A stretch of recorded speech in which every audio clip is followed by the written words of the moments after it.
I'll start off by saying that I promised to be short. When I first started on the fellowship, everybody kept saying the F really stood for fertility because so many babies were born.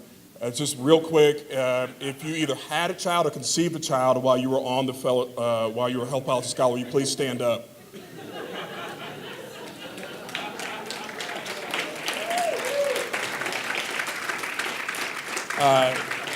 Now, I'll admit that it was a little bit difficult for me because my wife was in Texas and I was in California.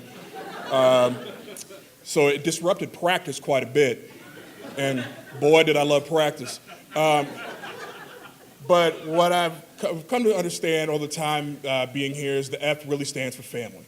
That the family, friends, and fellowship, and I'm so proud to be a part of this. Thank you for giving me, basically the past 8 years have been great, and thank you so much for everything.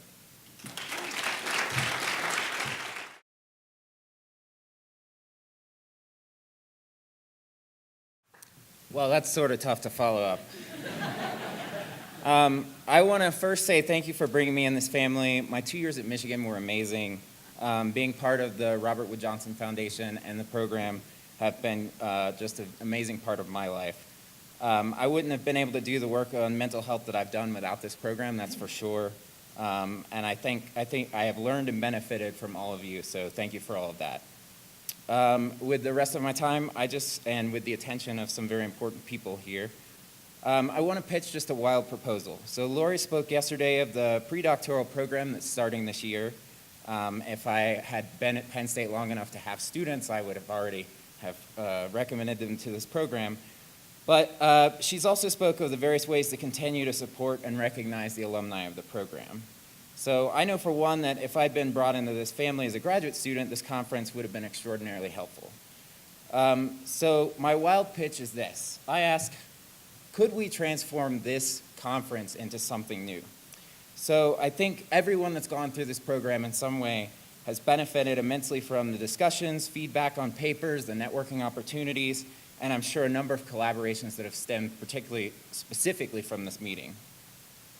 So why not extend this tradition to these new pre-doctoral scholars and invite scholars from both the health policy and the health and society programs to increase mentorship opportunities and have a summer program similar to what we've experienced here and what health and society separately has experienced as well.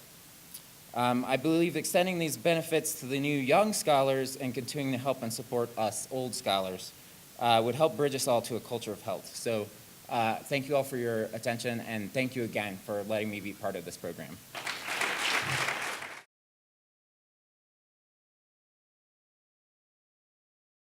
Hi, so I'm up here to offer Alan a public apology, and I think you probably don't remember this, but it's something that's weighed on me for many years, which is when you called to offer me this position, I think I sounded very disappointed. And this is my public shaming. I, at that point, didn't want to be an academic, and I only applied to jobs I was sure I wouldn't get. And when Sony called, I was like, oh no, what am I going to do? And I always felt badly about that because RWJ transformed my career. So what I did was I got off the phone and I was like, I don't know what I'm going to do. So I told people about it, and people were like, what? So they're going to give you a lot of money to do whatever you want? Why wouldn't you take that job? And I was like, well, I want to do my due diligence. I want to be responsible. And a very wise mentor said, go with an open mind. If you're successful, whatever you do, the foundation will be proud of you. And so I took that advice and I went. And I went to Michigan. Michigan is nurturing. What I found there was so much just intellectual, creative energy. I was allowed to become the academic I didn't even know I could be. I'm a quirky ethnographer who studies cultural meaning of illness, and RWJ took a chance on me. I had wanted, before getting this position, to maybe go to DC and become an advocate, and what I realized was I could produce the knowledge I wanted to produce and be an advocate at the same time, and I was able to create an amazing job for myself. I didn't know I could be this kind of person.